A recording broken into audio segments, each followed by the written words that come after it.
You're standing in the royal bedchamber, and the screaming hasn't stopped for 3 hours. The silk curtains are torn. There's blood on the marble floor. And through the heavy oak doors, you can hear the palace guards shifting nervously, pretending they hear nothing.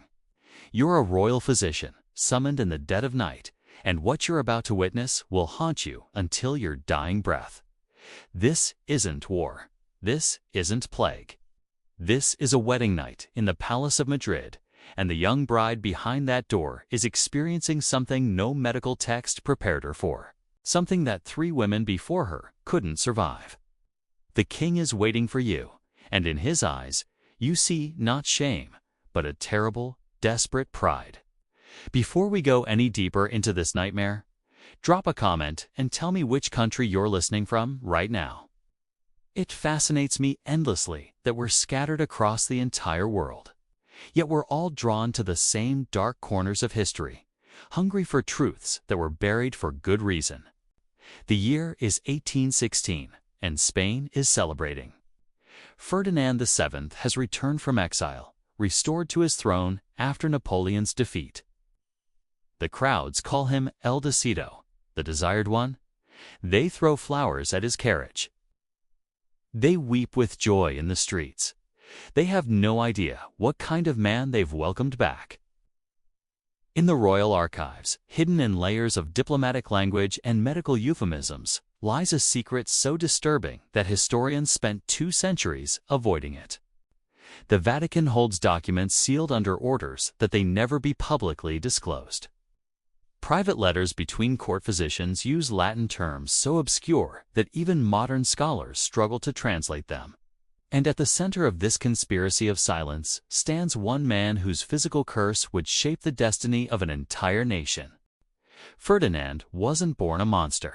He was born a victim of 3 centuries of royal inbreeding that had turned the Spanish bloodline into a genetic catastrophe. His parents were first cousins. His grandparents were uncle and niece. For generations, the Spanish, Habsburgs, and Bourbons had married within their own family, believing they were preserving royal purity. Instead, they were breeding something else entirely. When Ferdinand emerged into the world on October 14, 1784, at El Escorial Palace, the physicians noted nothing unusual.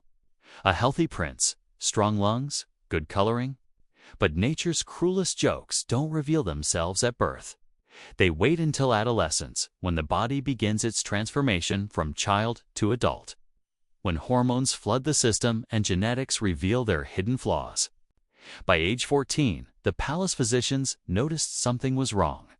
By 16, they were consulting in whispers. By 18, they were writing desperate letters to medical experts across Europe, describing a condition that seemed to defy every known law of human anatomy. Ferdinand's body had betrayed him in the most intimate, humiliating way possible. His genitalia had developed into what one physician called an anatomical impossibility, massive in size, grotesquely misshapen, and structurally incapable of normal sexual function. The base was thin as a man's finger. The extremity swelled to the size of a fist. The entire length exceeded 10 inches in its normal state, and the curvature was so severe that several doctors initially refused to believe their own measurements. This wasn't just a physical condition, it was a psychological death sentence. In an era when male anatomy was judged by classical Greek ideals, where smaller was considered more refined, more aristocratic, Ferdinand possessed what his society viewed as a deformity. Imagine being a prince, raised to believe you're chosen by God to rule millions, and discovering that the most basic human function is impossible for you. That the marriage bed, the production of heirs, the very act that legitimizes your dynasty, is something your body cannot accomplish without mechanical intervention and the screams of terrified women. Ferdinand learned to hate before he learned to rule. He watched his mother openly flaunt her affair with Manuel de Godoy, Spain's de facto ruler, while his father Charles IV pretended not to notice. He absorbed lessons about power and humiliation, about how weakness invites mockery, about how those who cannot defend themselves become objects of entertainment for others. And he knew, with absolute certainty, that he was weak where it mattered most. The servants whispered. The courtiers made subtle jokes. Foreign ambassadors included coded references to the Spanish problem in their dispatches home. By the time Ferdinand reached his 20s, his paranoia wasn't irrational. People really were laughing at him. His first marriage in 1802 should have been a fairy tale. Princess Maria Antonia of Naples arrived in Madrid at age 17. Beautiful and naive, expecting a romantic union with the future king of Spain.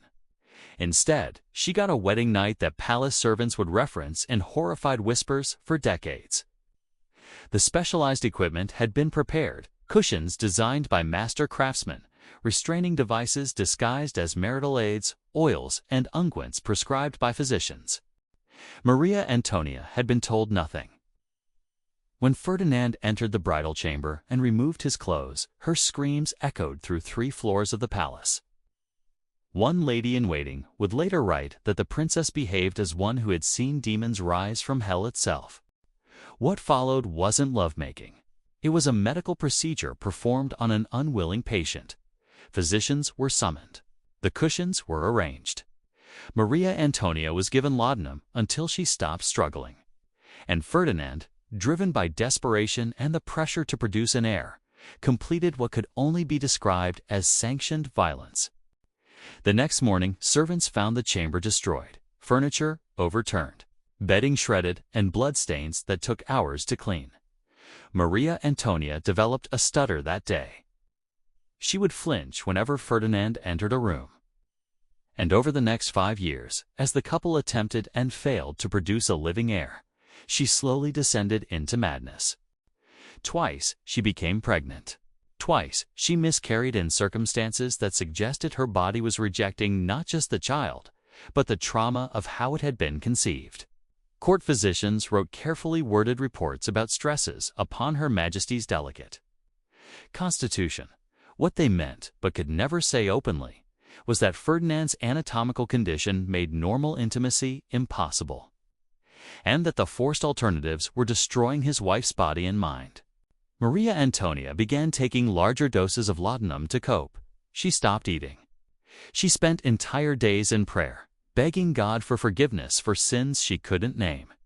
When she died in 1807 at age 21, the official cause was fever. The truth was darker. She had essentially died of despair, her body shutting down after years of systematic trauma. Ferdinand's reaction revealed everything about who he was becoming. He didn't mourn, he didn't reflect. He immediately began planning his next marriage, convinced that the failure had been Maria Antonia's weakness, not his own condition. And here's where the story takes its most disturbing turn, because Ferdinand had learned something from his first marriage. He had learned that force, combined with medical intervention and absolute power, could accomplish what nature had made impossible. He just needed a more compliant victim. His second wife, Maria Isabel of Portugal, was 19 when she married Ferdinand in 1816. She had been briefed more thoroughly than Maria Antonia, her ladies-in-waiting, had explained, in clinical terms, what would be required. But nothing could have prepared her for the reality. The wedding night of 1816 was worse than the first.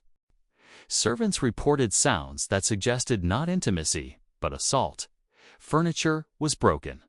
Isabel developed a pronounced stutter and began experiencing what palace physicians called hysterical episodes, what we would now recognize as severe PTSD.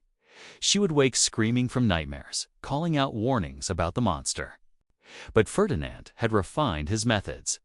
He had commissioned new equipment from the finest craftsmen in Europe, adjustable cushions, more sophisticated restraints, devices that allowed him to function sexually while minimizing physical damage to his wife. The royal bedchamber had become a laboratory of enforced reproduction, where physicians observed and took notes, where foreign medical experts were invited to witness and advise, where Isabel's suffering was documented with scientific precision. For 2 years, this nightmare continued. Isabel's health deteriorated rapidly. She lost dangerous amounts of weight, developed a 1,000-yard stare, and exhibited signs of complete psychological collapse. When she died in 1818 of what was diplomatically termed nervous exhaustion, some whispered she had found subtle ways to hasten her own death. Her final words, according to her confessor, were a prayer of gratitude for her approaching liberation. 2 wives dead, no living heirs. And Ferdinand's obsession was only growing stronger. His third marriage, to Maria Josepha Amalia of Saxony in 1819, followed a different pattern. Maria Josepha was older, more educated, and approached the marriage as a medical challenge rather than a romantic union. She brought her own physician, her own equipment, and kept detailed clinical records of every attempt at intimacy. Her approach was scientific, detached, almost mechanical. She treated Ferdinand not as a husband, but as a medical curiosity requiring systematic study. This pragmatism served her better than romantic naivety, but it couldn't overcome the fundamental impossibility of Ferdinand's condition. For 10 years, they attempted conception through scheduled, medically supervised encounters that resembled surgical procedures more than expressions of affection. Maria Josepha's detailed records, discovered centuries later in Saxon archives, describe a process of systematic experimentation, different positions, different equipment, different medical interventions, all documented with scientific precision. And then, impossibly, in 1829, she became pregnant. The news shocked Europe. How had Ferdinand finally overcome his anatomical obstacles? Some credited divine intervention. Others pointed to advances in medical science.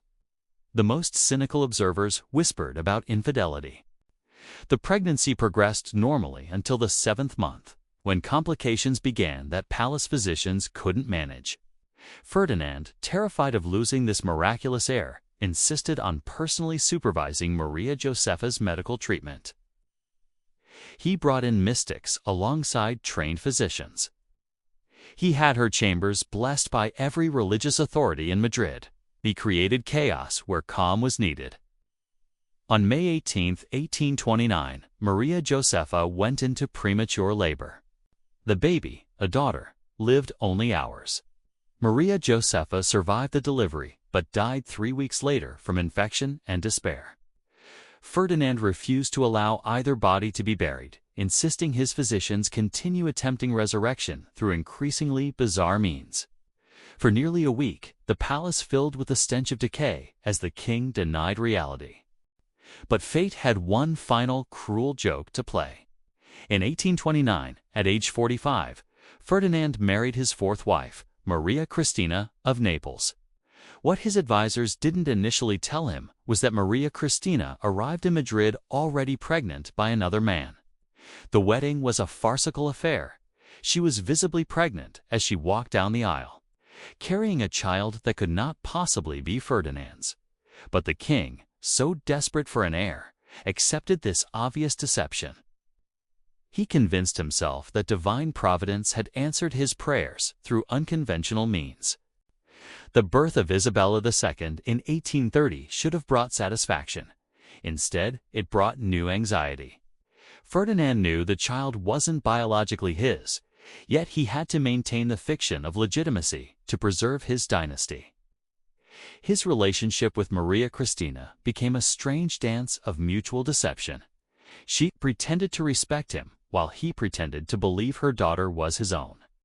He continued his desperate attempts to produce a child that would actually carry his blood, subjecting Maria Cristina to the same equipment and procedures that had destroyed his previous wives. But his advancing age made success increasingly unlikely. Ferdinand's paranoia reached heights that shocked even his cynical courtiers. He had peepholes drilled between his chambers and Maria Cristina's, spending hours watching her through these crude spy holes during her most private moments. He conducted random midnight raids with armed guards, bursting through doors to catch her in imagined acts of conspiracy. He had investigators compile detailed dossiers on every man who had interacted with Maria Cristina in Naples, searching for physical characteristics that might match Isabella's features. The king's bedroom became a museum of his failures, filled with portraits of his dead wives, medical devices that had failed to solve his problems, and religious relics he hoped might provide divine intervention. Maria Cristina, trapped in this web of surveillance, began showing signs of psychological deterioration. Her letters to her family described feeling constantly watched, unable to trust her own servants, jumping at shadows. She developed nervous habits, constantly checking over her shoulder, startling at unexpected sounds. The queen was slowly losing her grip on sanity, just as Ferdinand's previous wives had. The pattern was repeating itself with mechanical precision. By 1833, Ferdinand's physical health finally began reflecting the psychological damage of his reign. Court physicians noted persistent tremors, chronic digestive problems, and signs of cognitive decline. His speeches became rambling affairs filled with accusations against unnamed enemies. The man who had terrorized 3 wives and paralyzed a nation with his obsessions was finally breaking down. In September 1833, Ferdinand VII died at age 48. The official cause was gout, but palace physicians privately acknowledged he had died of exhaustion, physical, psychological, and spiritual exhaustion brought on by decades of sexual frustration and paranoid delusion. The autopsy, conducted in secret, revealed the full extent of nature's cruel joke. Ferdinand's genitalia measured 14 inches in length and varied dramatically in girth from base to tip, exactly as contemporary descriptions had suggested. But the examination also revealed something else: evidence of deliberate self-harm dating back to his teenage years. Ferdinand had apparently spent decades attempting various forms of self-surgery, trying to modify his anatomy to make normal intimacy possible. These pathetic attempts at self-correction, conducted in secret with whatever tools he could acquire, had only made his condition worse, while adding layers of psychological trauma to his physical abnormalities. The preserved organ, along with detailed medical drawings and written observations, was sealed in the Vatican archives, where it remains today. Church officials deemed the material too disturbing and too politically sensitive for public knowledge, creating one of history's most bizarre state secrets. Scholars granted access to these materials describe them as simultaneously fascinating and deeply unsettling, a window into the private hell of absolute power, corrupted by anatomical fate.